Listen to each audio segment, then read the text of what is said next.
Very shaykh for today, because this nigun came down 37 years ago today.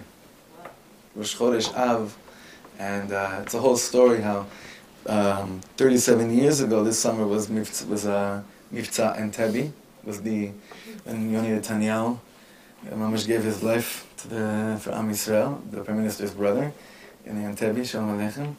And what's so beautiful is that Rabbi Shlomo was in this hotel in Europe when it happened, and someone asked him. They said, "Rebbe, did you hear what happened? They they released the hostages from Entebbe." He says, "Oh, no, I didn't." And that this nigun, Uvduye Hashem Yeshuvun, the captives of Hashem will come back. Uvaut Tzion Berina, they'll come back. The Simcha to Yerushalayim. So the nigun started to come down there. Then he came to Yerushalayim.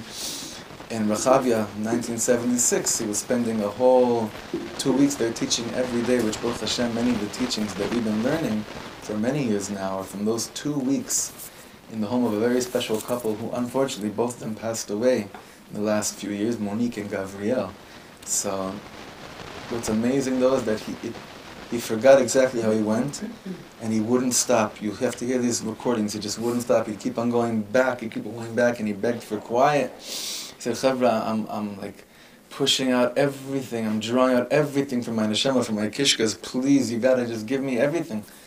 until the nigun finally was completed. So that was 37 years ago today, because it was Chodesh Av, when the nigun actually came out.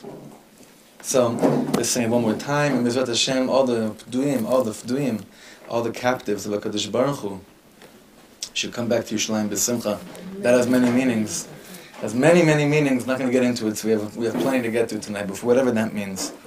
Avduye Hashem Yeshuv Anu Ba'otzion Berin Avduye Hashem Yeshuv Anu Ba'otzion Berin Avduye Hashem Yeshuv Anu Ba'otzion Berin Avduye Hashem Yeshuv Anu Ba'otzion Berin Avduye Hashem Yeshuv Anu Ba'otzion Berin Avduye Hashem Tzion Berina, oh, da da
friends, thank you. What a beautiful. It's very hard to be sad, and on 9 days like today, very, very sad to just be. It's very hard to be sad when we have this chut to be together. So I don't know if it's good you guys came or it's not good that you guys came. I don't know what it is, but I have a feeling that as much as we're supposed to be in Avedus, we're already supposed to somehow start giving each other consolation. So it's like this weird mix, because the truth is, if we're not in physical galus anymore. We're in Eretz Yisrael. We're between Hebron and Yerushalayim. Those of you who are learning with us online, right now we're between Me'arat HaMachpelah, the cave of the matriarchs and the patriarchs, and in between Har HaBayit, Temple Mount. So it's very hard to say, to these 9 days when you're in Eretz Yisrael, they really are on a certain level the weirdest and could be the most confusing. Especially confusing when so many beautiful chevra come together to learn. But I know why we're together. We're together tonight to learn for many, many people.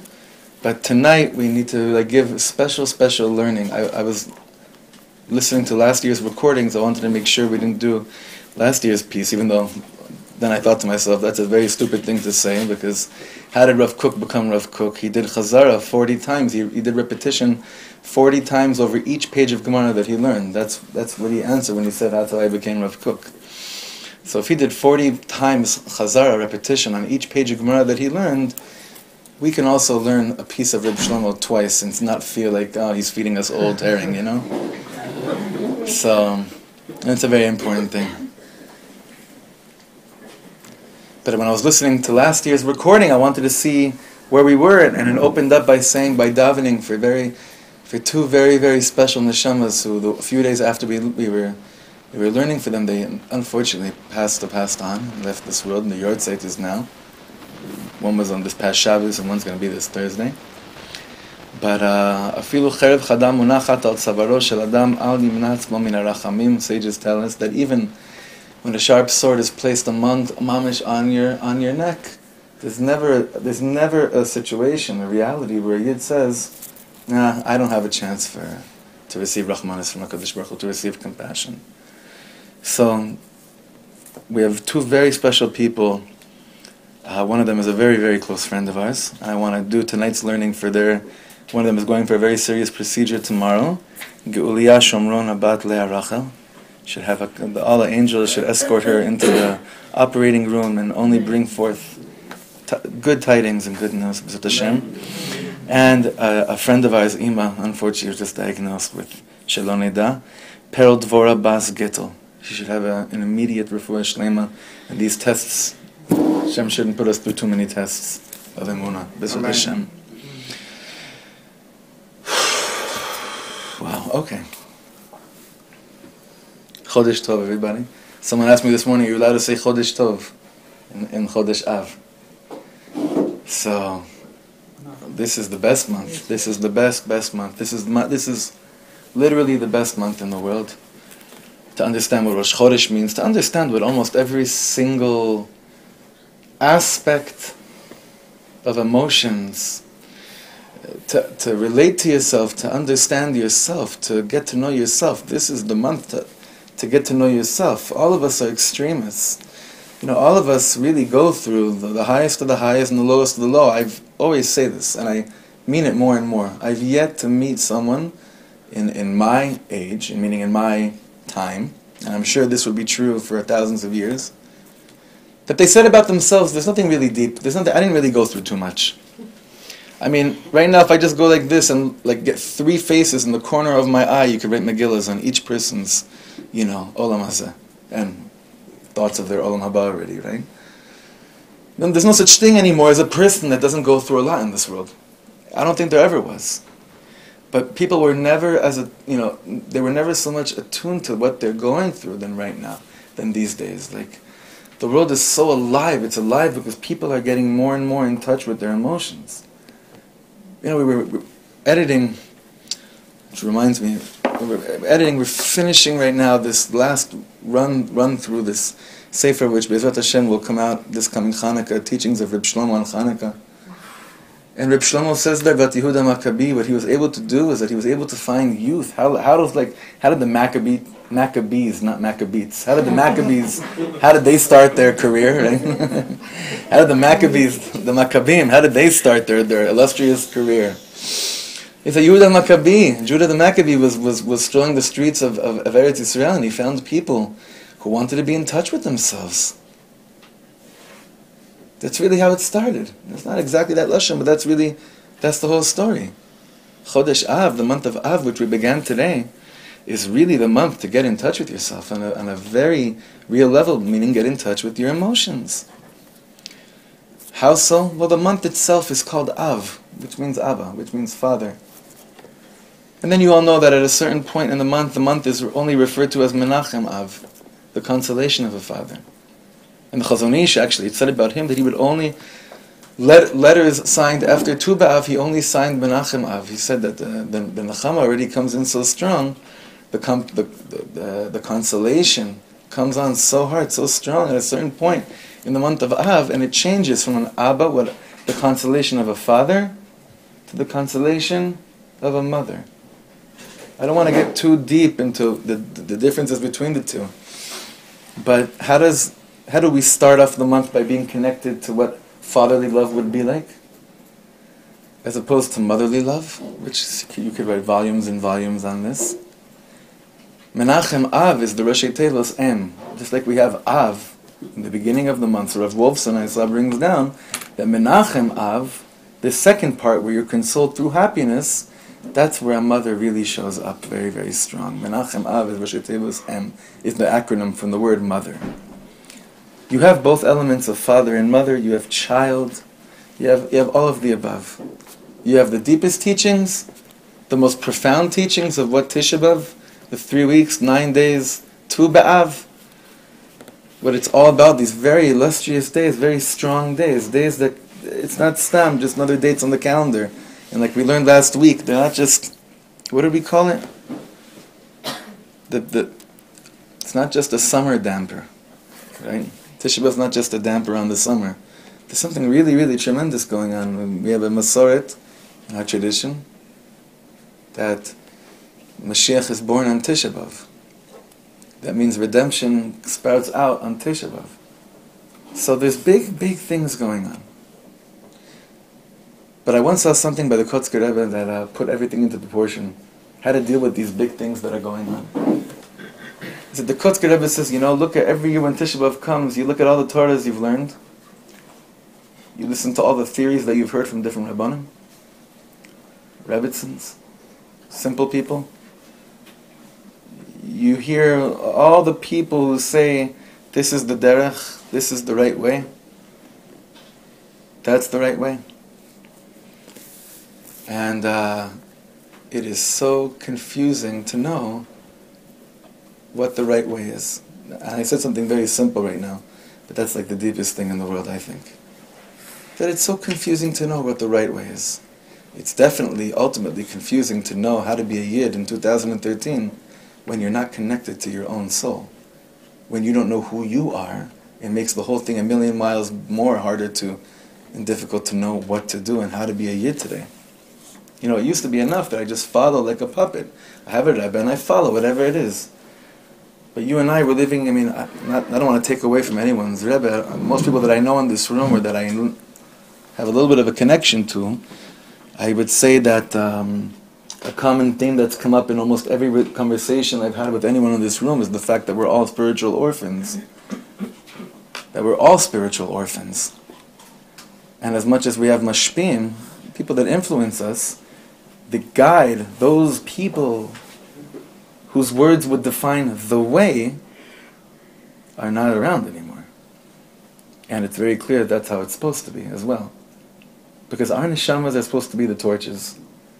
Our emotions, the purification, the refining of our emotions are supposed to be not just the flashlights, they're supposed to be the torches. One time Rabbi Shlomo got into this really intense argument. It was during, which is that's an oxymoron, but it's true. He got into a very heated argument with the only person in the world I told this to you once, the only person in the world that he'd ever scream at in public was when Jews for Jay would come in to bother him in the middle of one of his teachings. So there's a famous recording of him. This is happening in, I think, 1980 or 81 in Yerushalayim, during a Seis Yemei Tshuva. And you hear the challenging begins. You could smell missionaries like mamish the whole conversation. You see Rabbi Shlomo's ultimate patience. But then when he starts to really, go to the next level of Mashiach and everything, Rabbi Shlomo loses it on him. Loses it. It's frightening to listen. Because we're used to hearing a voice saying, oh, you sweetest Gewalt. Can you imagine going like this? Do you know what? When he goes like that, when anyone in the world says anything about our belief in Mashiach. So what he said to him, one of the things he said to him, he says, brother, don't put your flashlight on my torch. He didn't think about saying that. That's what came out from his neshama. He said, don't place your flashlight on my torch. So our torches are our chibur. What are our torches? Our neshamas, being connected to our neshamas, are our torches. That's the way. That's the lahavdil, the Rebbe guiding you. And don't get yourself, we have to realize something. Without the Torah in our lives, I don't care how many hours of Hisbodedus you do, or how many hours of sitting in silence and contemplating different sounds of different types of birds that migrate in April. You could do all these things, and they probably add to a lot of quiet. But without the integration of Talmud Torah in our lives, we don't stand a chance to have our neshamas be the torches that we need it to be. Why are we opening up with this? My wife and I learned something so beautiful yesterday from Rabbi Shlomo, and it ties into this vort, which I didn't even get to, from the Kotzker Rebbe, that says, the Kotzker Rebbe teaches that comes the month of Av, and Mashiach still isn't here yet, and you look at all those things, thoughts, theories, and ways of this is how it is to be a Jew, this is what it means, and you see that, okay, you know how it is, and Mashiach still isn't coming. Still hasn't come yet. What's the name of the month? Av. What letters are those? You start with basics again. Aleph, Bet. You start again, you start from scratch. Not that you forget all the Torah you learned, chas v'shalom, but that on the level of understanding what it means to receive upon yourself a connection to the Torah, don't think that in order to crack the code this year, you have to really like balance the deepest sugyas in the world and the deepest, most complicated matters in Yiddishkeit. Aleph Beis. Aleph and Bet. You start from scratch. Chodesh Av, Aleph Bet. Rabbi Shlomo takes it further. What does he say? This is awesome. He says that we have not learned, we've yet to learn how to integrate the Aleph and Bet in our lives. What is the Aleph and Bet in our life? This is awesome. Listen to this. We haven't yet learned how to make the Aleph and the Bet dance with each other, meaning to be one. What does that mean? Listen to this. This is for every person in this is for every person in the world. And it's definitely for me. The first letter of the Torah is the letter Bet. Bereshit. The first letter of giving of the Torah, of Aseret Adibros, of the Ten Commandments, is Aleph. Anochi. I am. So this is what Rabbi Shlomo says, is that most of us live two lives. We have the world, Bereshit bara Elokim, the whole world. Humanists, universalists, we're connected to humanity. And then there's the world of Anochi Hashem Elokecha. Then there's the Torah, me connecting to the Torah as a Jew, as a human being. And the deepest gullus in the world, the deepest exile in the world is when those two worlds, there's no harmony and peace between those two worlds. Because I think that in order to be real in this world, what the world needs today is, don't let me lay my Torah thing on them. Don't go in there and try to lay your Torah trip on people. Just do your thing. Be an open humanist. And someone told me this week, so many people are so machmir on being so open-minded, but sometimes the more, you could be so open-minded that your mind falls out of your head, right? Everyone knows that. So we think, what the world needs for us, we just have to connect with the world. And the Torah people think, what do the Torah people think? There is no world. There's just Aseret Adibros. But when really, if you understand the Zohar, what the Zohar tells us and what all the tzaddikim have told us, reminded us, generation after generation, Istakel be'oraisa ubara alma. God looked into the Torah and then created the world. There is absolutely no distinction between the two. On the contrary, they completely complete each other. Aleph and Bet are one. And our whole struggle in life, it's like, people think, well, there's times to be frum, act frum, and there's times to not be, right? It depends where you're at in life. I don't know, I played one of the holiest basketball games of my life this morning. I'm not kidding. Usually it's filled with humor. No, yes? I thought so. Usually it's filled with humor. There's one guy, one of my old chavruses, he puts Mason to shame. Jackie, not Mike, right? Sorry, that's Tyson. Right. It was no, we're Yidden. Even in the basketball court, there was a sense of, wait, we're Yidden. There's something going on. And Reb Shlomo says that until we learn that there really is no difference between the two, until we learn how to integrate the two completely in harmony, we'll keep on coming into Chodesh Av trying to figure out who we are. When really, you know who we are? We're Aleph and Bet. We're Anochi Hashem Elokecha in a world of Bereshis bara Elokim. We are a world of I am the Lord, your God who took you out of Egypt. In what context? In the fact that I decided to create a world in the first place. So the essence of Chodesh Av and the essence of rebuilding Beis HaMikdash is that it's not the world and then the Torah.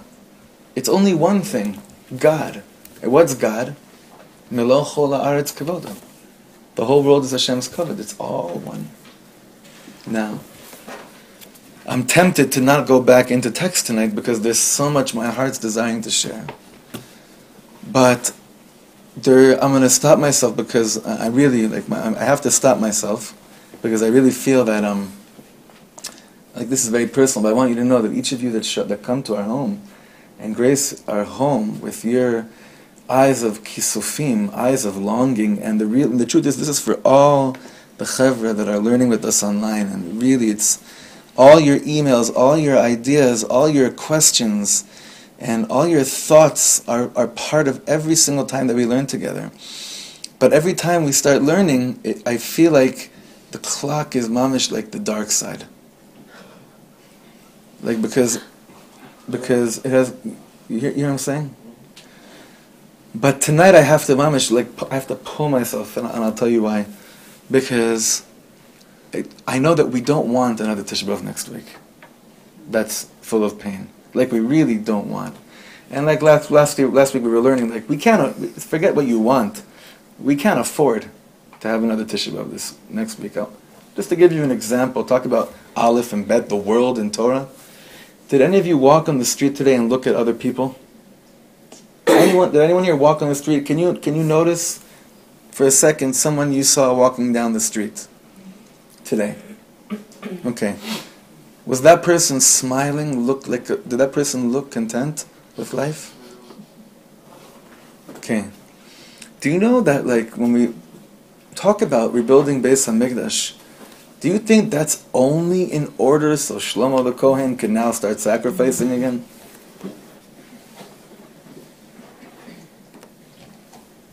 Rebuilding the Beis HaMikdash is a refuah shleima, not a refuah chelkit. It's a complete healing, not a partial healing. Rebuilding, like Tisha B'Av becoming what it's going to be, means that when you walk on the street, the weirdest thing in the world will be if you do not embrace the person that you're walking next to. That would be considered blasphemy.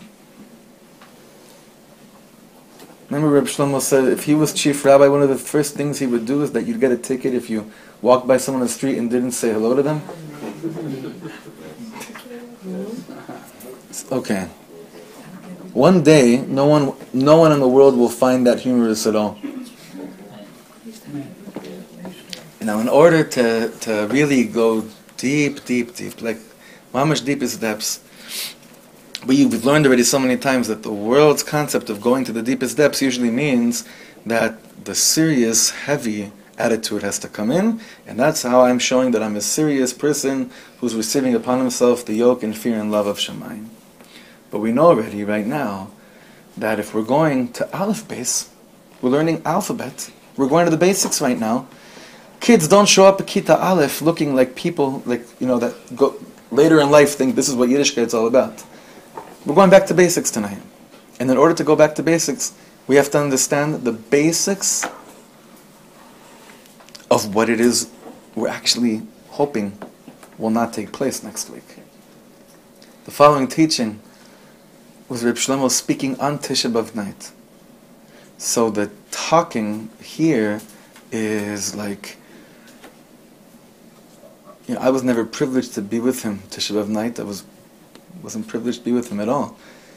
But you could bet from the work that we're doing with being with him on every holiday and these teachings and Tisha B'Av, something changes in his voice. It's like there's a brokenness that there's like it's so broken. During the 9 days it's broken, but there's like this cheerful like Uvduye Hashem. You can't write that niggun if there's no sense of Geula, right? But Tisha B'Av night, Rabbi Shlomo is talking about his torch, his neshama, the way that his own neshama is feeling. Just have one request, because there are a few people that are here for the first time. Please don't read ahead. Please, let's learn this all together. Rabbi Shlomo says like this. Sometimes you have a good kasha, you have a good question on the world, but you start answering stupid questions, stupid answers. All year long, sorry, I just want to close this. All year long, you might give some stupid answers about why things are the way they are. Like we said before. Comes Tisha B'Av, and you're out of all the stupid answers. I'll tell you something very strong. I hate to say bad things, but there's some people who have a whole theory about the 6 million. Meaning, why it happened, right? For everything they have a great theory. A theory for why there was a Yom Kippur War, a theory for this, a theory for that. All of this is even good for the 3 weeks. But comes Tisha B'Av and it's clear to me what do I really know? I don't know anything. Because Mashiach will not come until I realize I mamish don't know anything and I don't know what to do. Ibn Nachman says, it's a very high revelation to know that I don't know what to do. You see, we live in an age where we think that the ultimate is to have this das, this level of, I don't want to say knowledge, I want to say this like, help me out. This intellect and insight that this is what I'm supposed to be doing in the world. And that's true for every day of the year besides one day of the year. What's that one day of the year, Tisha B'Av? Is that all the days of the year where you said, this is what I'm supposed to be doing in the world, if Mashiach isn't here yet, that means that I don't know what to do.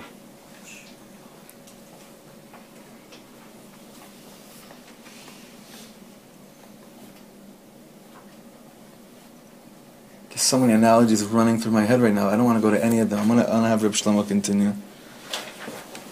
And here I want you to know something very strong. What's the difference between a low doctor and a high doctor? You walk into a low doctor and he has medicine for any sickness in the world. A high doctor says, I don't know. I just don't know. I got to share with you something crazy. 2 or 3 years ago, I was having this horrible, I was feeling horrible. I went into a certain doctor's office, and as I sat on his chair, he said, he didn't even look at me, he didn't check me, he said, you have bronchitis. I said, oh wow, I'm so glad you know. How'd you know this? So he said, I was able to tell already from the second you walked into the waiting room, I heard your cough, I knew that you have bronchitis. I said, wow, this is really weird, because I was just learning this morning that Rabbi Nachman says that doctors could be the closest things to the angel of death. It's one of these moments where I stopped myself and I said, why do things have to, I'll tell you another time that happened when I was sitting in the income tax office in Yerushalayim, after trying to work out some mamish mistake that they put me through, but it was really dangerous. And after writing out my exemption for what they said, I looked at him and I said, you know that Mas הכנסה, income tax, is Gematria Amalek? he was like this. He was right. Idiot, what kind of idiot are you? Yeah. Anyway, okay. Let's go back inside. What's going on over here? That guy that told me right away, hi doctor, I know what it is, bronchitis. So for about 2 months, it was a horrible 2 months of not knowing what's wrong with me, because it wasn't bronchitis, it was mono the whole time. But he prescribed me for bronchitis, and it was an absolute catastrophe. Rabbi Shlomo says a high doctor is someone that says, I don't know what it is, I don't know. Now, you think that means, that doctor is not experienced, that means the doctor doesn't know what he's talking about. You're in the field of medicine, you're supposed to know what's going on. No. Rabbi Shlomo says when a high doctor says, I don't know, it means I'm gonna try my best to help you here. But if I knew exactly how to cure you, alavai, I wish I knew exactly. Now he's not just talking here about physical physicians, he's not talking about doctors of the body only. He's obviously talking about Rofei HaNeshama, doctors of the soul. I remember one time in yeshiva in Amiftar, 11 years ago, I remember I jotted down on a piece of paper the highest moment I ever had in my life of learning Gemara. I forgot what page it was. I think it was in the Gemara Shabbos. It was a whole story about a bunch of Talmidim, a bunch of students come before a certain Rav, and they say, they ask him a certain shaila that was, a certain question that was hovering upon them very deeply. And it's amazing, because he says, I'm going to look into this all night. Then the next day, he comes back and he says, Ana lo yadana. I don't know. And then it continues to a different story. It was like, that was the point. That he was able, after learning all night, to come back and say, I don't know. So Nachman says, do you know how much it takes for you to finally admit, to say, I don't know? So let's not wait till Tisha B'Av on that level, because who here knows what Ahavat Chinam means? It'll only happen when we realize that we don't know. Because if you know, what do you need Mashiach for? Remember the story Rabbi Shlomo said that two Hasidim were fighting, had some kind of dispute. Came to the Rizhner Rebbe, and one of them said, I know what, he's wrong and I'm right. So the Rizhner said, you know what? Okay, maybe you're right here, but Mashiach, when he comes, he's not going to come for you. He says, what do you mean? He says, Mashiach doesn't come for those people who know that they're right and who's wrong. What is this concept? What is Mashiach filling in? What is it? However, who knows what Yiddishkeit needs today? Kiruv. How many Kiruv centers are there? Who knows what derech, what's needed today? What do you need today? What's going to be the medicine today? What is it going to take to fix everything? So the ultimate is when you realize, like Tisha B'Av, Rabbi Shlomo would say, is the ultimate healer on a certain level. Because do you know what happens to you when you finally admit, I don't know what it's going to take? But you're saying it from a place of, I don't know, and Gewalt, do I care? Do I wish I know? I wish I knew. I wish I knew. I wish I knew. Next paragraph. On Tisha B'Av, we are hopefully all top doctors. How so? Reb Nachman says that when you come to a little doctor with a headache, he examines you and tells you to take aspirin. A high doctor, listen to this. This is it, Chavra. A high doctor says, listen, I can give you aspirin, but this is not the point. I'd like to know why you have a headache. Let's examine it. A Yiddish can say, listen, the Beis HaMikdash is destroyed, let's have the chief rabbis get together, and then maybe we can rebuild it. The other Yiddish says, listen, brother, what you are saying is not enough. You've got to examine why it was destroyed.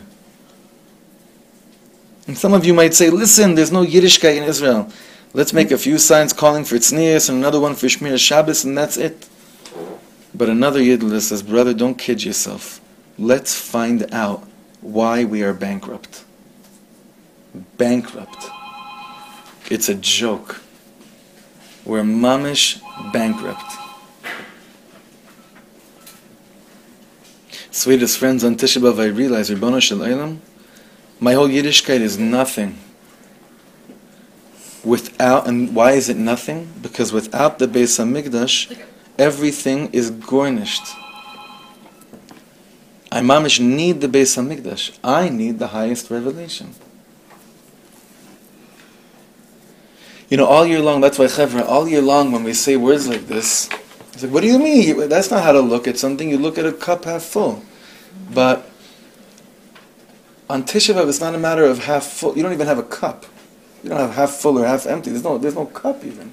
What are you talking about half full, half this and that?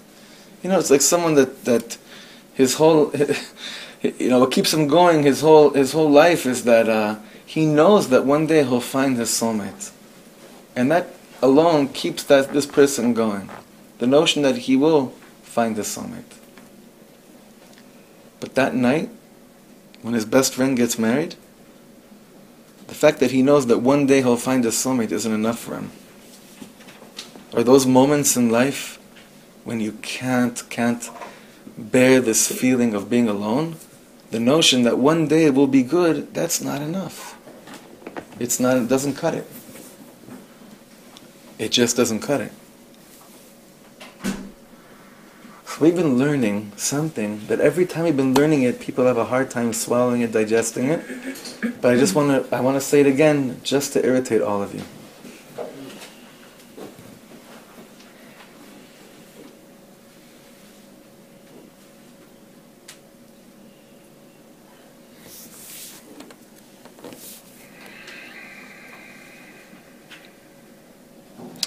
It's hard saying this not on Tisha B'Av, but this is so that we don't have Tisha B'Av.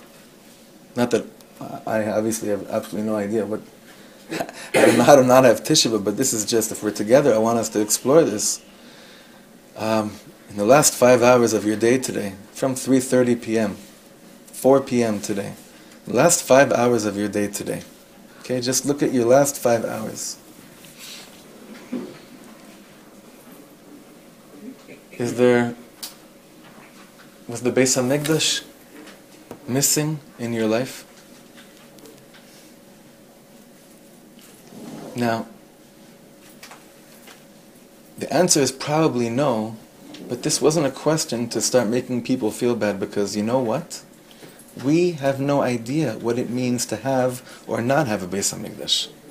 We don't know that for us there's one reality. There's being thrown into a world of trying to understand what these expectations of Judaism are all about. So the fact that most people here in the last 5 hours, and then I'll ask you the last 5 days, and we'll go back in our lives, out of all the minutes we've been alive, all the hours we've been alive, the Beis HaMikdash not being here, does that play any role in our life? Rav Steinsaltz once compared this to someone who never had parents before. So there's no way for him to understand what he's missing or wanting to have parents if he never had an Abba and an Ima. If he never had parents before, what are you going to start screaming him about to want parents? What does he know? What does he know? So now, Chevra, to make everyone in here completely depressed for a few minutes, because that's what we do best here, what's going on is that all of us were born in the world as orphans. All of us that don't even know what it's like to have an Abba or an Ima. Now, are you able to step outside of yourself? Look at your own neshama and have Rahmanas on yourself? The only way you can really connect to missing the Beis HaMikdash is as an outsider, going outside of yourself, and then looking and said, wow, I wish that kid had parents. I wish that kid had a fatherly hug when he was being put to sleep at the age of 2. I wish someone said Shema with that kid. I wish that kid had a mother to watch his mother light Shabbos candles. You can only do this when you get out of your own trip. You can't do this inside yourself. Modern psychology has picked up on this tremendously, with all different techniques of healing certain key element issues in our character, all dating back to what? We've talked about this, the child in me. What did the child in me, what was neglected by the child in me? And trying to, how you say in Hebrew, lehashlim par, how do you say that? To bridge the gaps, yeah, to close that gaps. Now let me ask you, great things could happen to a child who was born into a world without parents. But at the end of the day, what does that child have? He has nothing, and he doesn't even know that he has nothing. We have nothing, but we have no idea what it means that we have nothing. We have no idea. I don't care how many illustrations of what it looked like on Temple Mount it could be. You know what the Rebbe was so big on? You know what the Lubavitcher Rebbe Schus Yagen Aleinu V'al Kol Yisrael was so big on? Was so big on opening children's eyes to wanting to have fatherly and motherly hugs. What was this whole thing about? Why you got to learn about Beis HaMikdash? You have to learn that one day you'll have parents, one day you'll feel all those things. But unless you arouse the ratzon, the will to have those kind of things, you have nothing. You have nothing. You see, all year long I have theories why I don't have parents. And all year long I can get by. Those theories and answers help me get by in my life. But Rabbi Shlomo says, comes Tisha B'Av, and it's right in my face. I got garnished. What do most of us do when reality kicks in so hard? When moments of clarity of how much I'm missing in life and how much it hurts, what do we do when they happen? We run as fast as we can. We've learned already, Baruch Hashem, with the help of very special friends that learn with us, what are we supposed to do in today's day and age? When it hits, when those moments of loneliness, when that pain, when that emptiness hits, what's the best thing in the world to do? To feel every ounce of it. To let yourself go through every ounce of the emotions. Because otherwise, you'll never ever know what you're building. You'll never know what you want to build in the world. See, even on Tisha B'Av, it's like, what is Tisha B'Av about? Avoiding the moments where I think that the lack of caffeine will hurt me the most. Like I plan my day around, at 11 I'll watch that, at 1 I'll probably have that nap, and then I know already how to get through the pain of between 3 to 6. I already know what I do. I take the drive at around 6, and then I could have the lasagna, motzei shot, then I'm good, then I'm set. And then the next day comes. And then what happens? You look back and you see Tisha B'Av was just a date on my calendar. Tisha B'Av was just a date on my calendar. But when I walk through Tisha B'Av and I don't run anywhere, and I don't plan to do this and hear that and watch that, and I just walk through the trail of Tisha B'Av, letting myself be open to feeling the pain of what it is to never, ever, ever know if I have a father, and if I do have a father, if he loves me. Let's be honest right now. It's such a weird thing that we actually think that God loves us. Us Jewish people, why are we so convinced that God loves us? Why are we so convinced that God loves us? All year long you can give me good answers, strong answers. No answer you give me on Tisha B'Av supplies anything. It doesn't touch anything in me. Nothing. All year long it does. Emunah is such a tricky thing because it works really good besides days that you choose to watch Auschwitz footage. Why are we so convinced that Hashem loves us? This is, God forbid to raise blasphemy and chas v'sholom, any bad things, but I just want to show you and show myself something. We have every reason to we have every reason to not feel loved at all. And yet we walk around with torches. With all the flashlights in the world, we walk around with flames, with torches. Where's that coming from? It's coming from what the Alter Rebbe calls a nefesh elokis. It comes from what the Alter Rebbe refers to as this godly soul, which is complete, and its root has nothing to do with the way that our emotions work in this world. It's connecting from somewhere that you and I can't explain. But don't run away from the pain that nefesh elokit feels on Tisha B'Av. Or, you know what? We had enough Tisha B'Avs. Just know in theory that's what happened until this year on Tisha B'Av. Don't run away from it.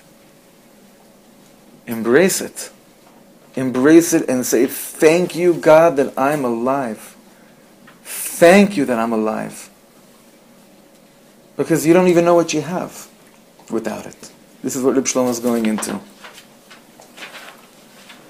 Friends, you've got to be very poor to not wear shoes. Really poor. Even the poorest schlepper manages to get their own pair of shoes. You know what I realize on Tisha B'Av? Unless I have the highest, I have nothing. Open your hearts in the deepest depths. All year long, we pretend we have something.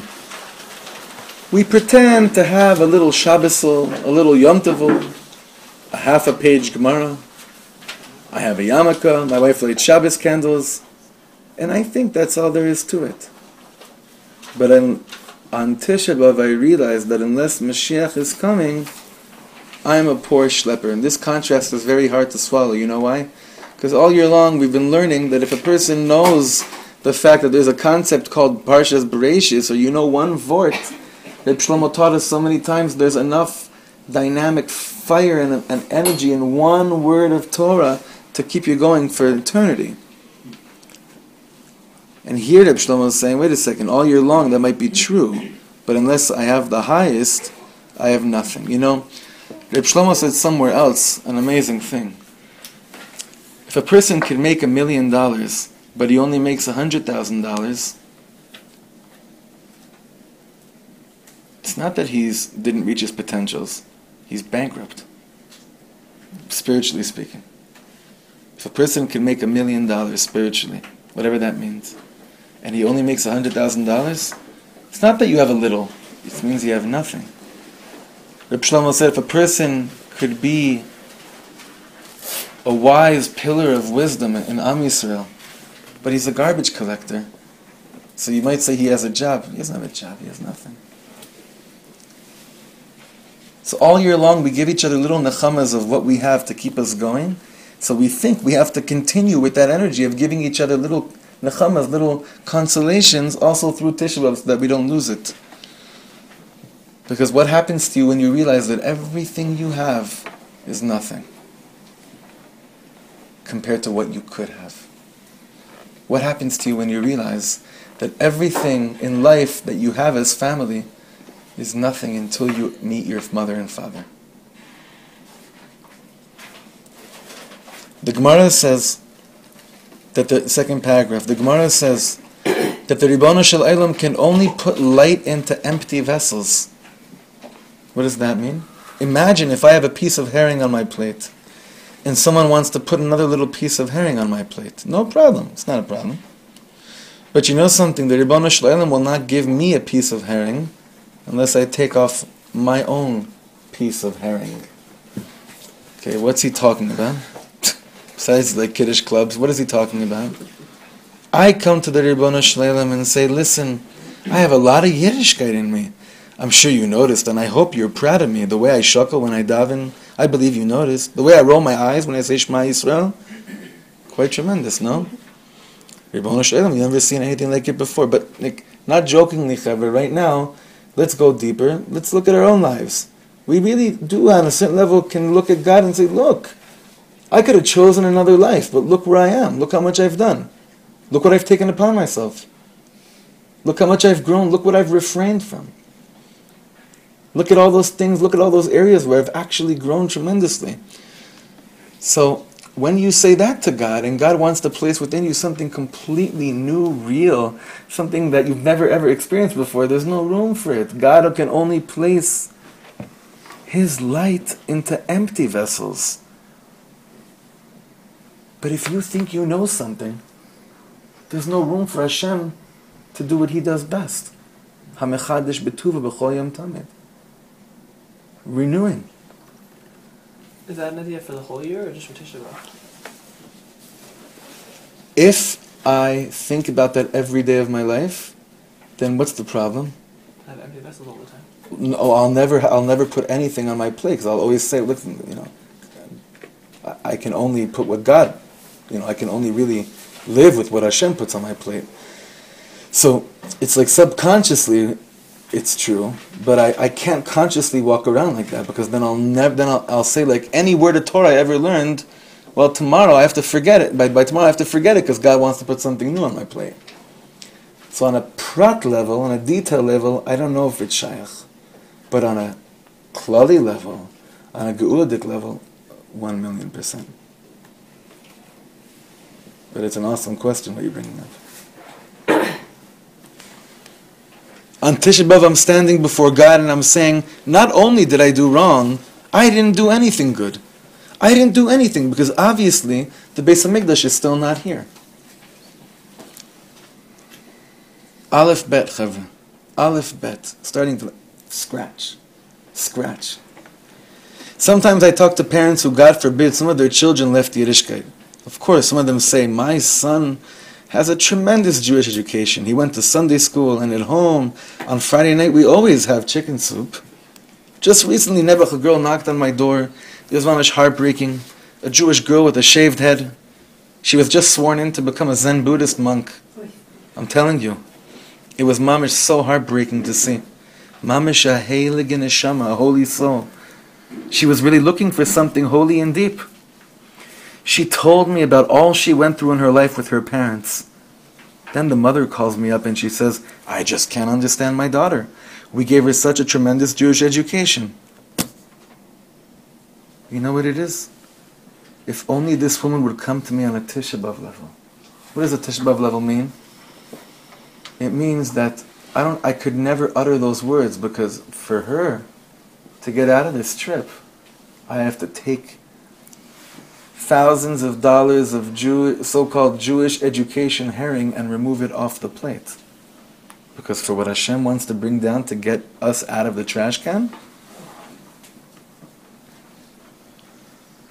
you know how many people look back at their children who left Yiddishkeit and they have this in their hearts, even though they might not say it?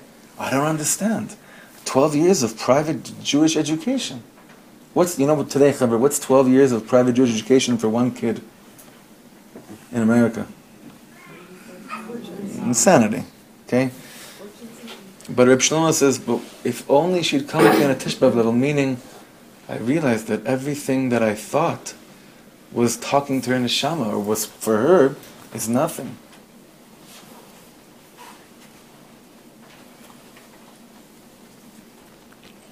Now listen to this. On Tisha B'Av, I take off my shoes. Second to bottom paragraph. And here I want you to know something very strong. There's something about shoes. Imagine you walk into a fancy restaurant. You can wear a tie and a tuxedo and smell of perfume, but let's say you're also barefoot. So they'll say, listen brother, you have no shoes on, you're nobody, you can't get in. You try walking into a bank without shoes, you just can't. There's something to it. Take it or leave it. If you have no shoes on, you're nobody. On Tisha B'Av, I'm nobody. Now, this is to make us feel good, Chevra. I want you, again, all these Torahs tonight, especially why we don't wear shoes on Tisha B'Av, see what he did here? He took something that we all do, we've been doing for how many years, some of us? Maybe 40, top, right, max, right? Some of us maybe 41 years, right? So we've been doing things, and again, this is Rabbi Shlomo showing us, Shan alecha ma'araglecha, take your shoes, take the locks off your habits, stop doing things that I wrote. Why do you take off your shoes? Because you're poor? No. Someone that has nothing takes off, doesn't have shoes. Now why does the fact of having or not having shoes have to do with thinking that you have or don't have something? Look what he says. Do you know when you need shoes? Only when you're walking. When you stand in one place, you don't need shoes. So all year long I think I'm walking in God's way, I'm walking, so I need shoes. On Tisha B'Av I realize I haven't been walking in God's shoes. I'm standing there like a dope. I think I've grown up so much. On Tisha B'Av I realize I'm standing still, I'm not going anywhere. And if I'm standing, so still I don't need shoes. And now he goes even further. You know, friends, on Tisha B'Av, not only do I take off my shoes, I'm sitting on the ground. By the way, even if you haven't, Chaver, this is very important, even if you haven't had a minhag to sit on the floor, Tisha B'Av, for whatever, it's the way you were raised, whatever, it's a very important thing, even if it's for a few minutes. Mamish, sit on the floor. Not expecting to feel anything, just really, this is very chashuv. You just sit on the floor. I want you to know something very deep, very, very deep. I don't know if you ever felt it. I had a very deep experience in my lifetime. Listen to this story, he says. At one time, a poor beggar came to my house. At one time. That happened every, right? He didn't look so bad, but he had nowhere to sleep. Anyway, he said to me, can I sleep in the shul? Right, because Rabbi Shlomo lived on the second floor of the Karbach shul. It's where the apartment was, where his parents lived also. Do you really want to sleep in shul? Sure, why not? So, I gave him a little bed, I carried it down to the shul, gave him a few blankets. To make it very short, he stayed there for a few weeks. But he made everything so dirty, it really wasn't good for the shul. As far as I was concerned, it really would have been okay, but it wasn't only my decision. Against my begging them not to do it, the board of the shul wanted to throw him out. But you know something? The way he was attached to this little place he slept on is crazy. So look what Rabbi Shlomo says. If you're poor, then the little place which you think belongs to you, you're lying on it and protecting it because you have nothing else besides the place you're standing on. So on Tisha B'Av, I'm so poor, so I take off my shoes and I'm sitting on the ground. I barely have the place I'm standing on, so I got to sit on it. And then, maybe then, Mashiach is coming.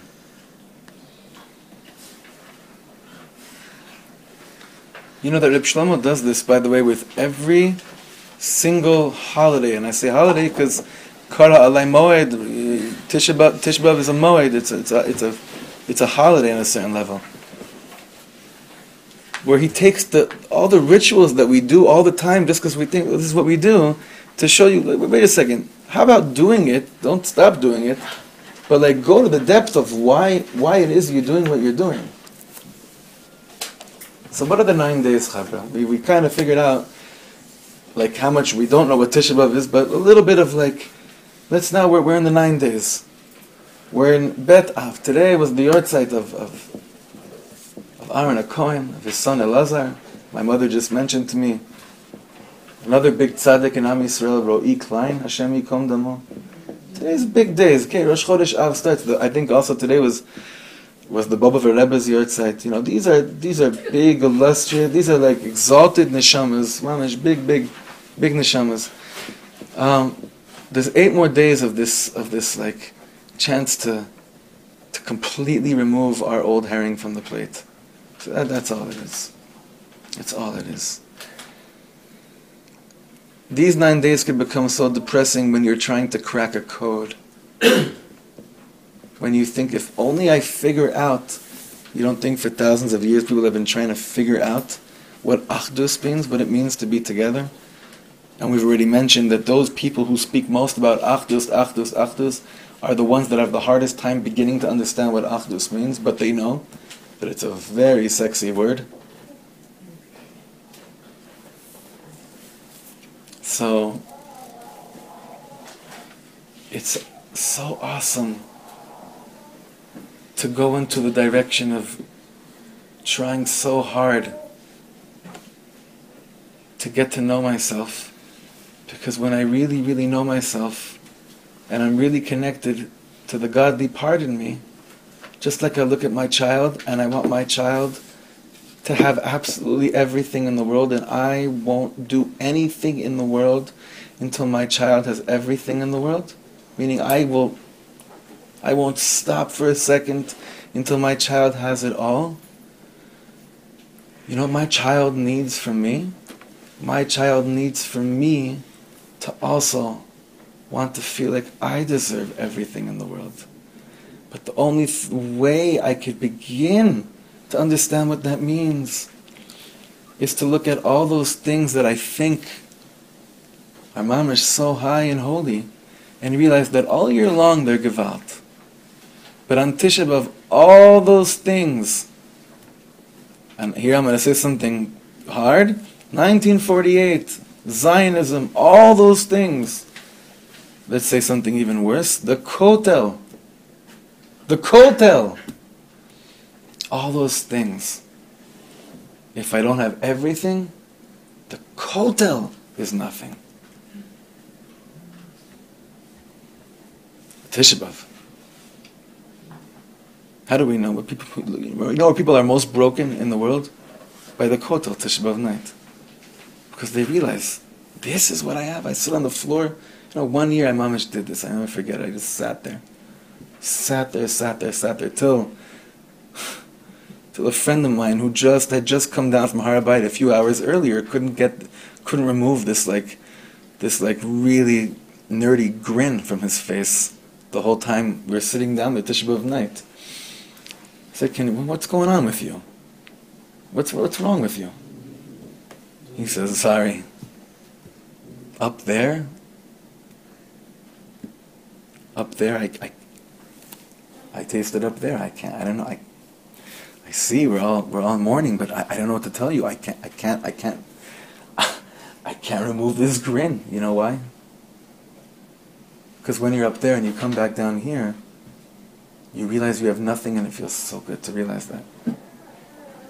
It just feels so good to choose to go back to Kita Aleph, to grade school, Aleph Bet.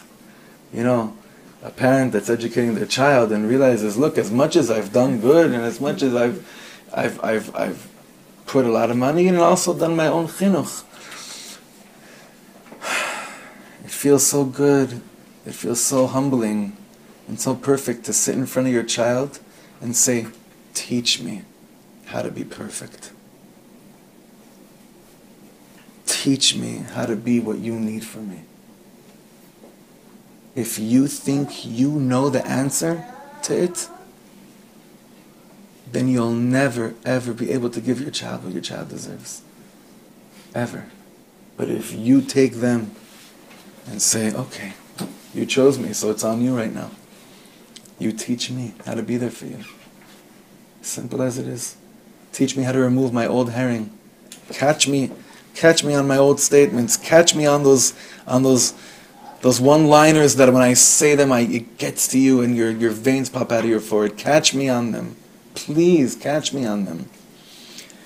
Because this is all I have. All I have. You know, Chaver, it's like on the one hand, we have more than previous generations. We have much more. Not just on the level of chef of availability of walking into Rami Levi and getting such a scharchoret, getting dizzy from how much you have. Not just an abundance of tachlis. Even more than that, what do we have? We almost have Yerushalayim, you know, we have so much. But on Tisha B'Av, I have exactly as much as Am Yisrael had every Tisha B'Av. And what's that? Nothing. And guess what? In the deepest, deepest level, you'll also get to a grin on Tisha B'Av. When you realize how good it feels, how purifying, how refining it feels to choose to remove your old herring so that HaKadosh Baruch Hu can come and bring down something which He's been waiting to bring down for so long. Not that this is not that this is going to rebuild. I don't have no idea what's going to build based on English, but I absolutely love all of you here and all of you that aren't here. And for whatever it's worth, this to me is like, God bless you. I think that we all have to just, be together and sit down on our little Dalit Amos with barefoot together and look around, be there for each other, remind each other, I'm also poor. I also got nothing. But let's sit down together because my little nothing and your little nothing adds up to a lot of nothing, which is the point. Last week we said, what did Yaakov Avinu call the third Beis HaMikdash? He didn't call it just a bayit. He called it Va'anochi lo yadati. I don't know. That's what the third Beis HaMikdash is called. Is when I look at you and I say, I don't know, and you say, and I don't know either. Those are the words of Yaakov Avinu when he says, wow, this is a house, and I didn't know. You think he said that in pain? I don't know. No, he said, and I didn't even know. And it feels so good. It just feels so good. So I'm wishing us all the most cleansing, deepest, strongest 9 days, 8 days left of everything we learned, everything we're going to learn.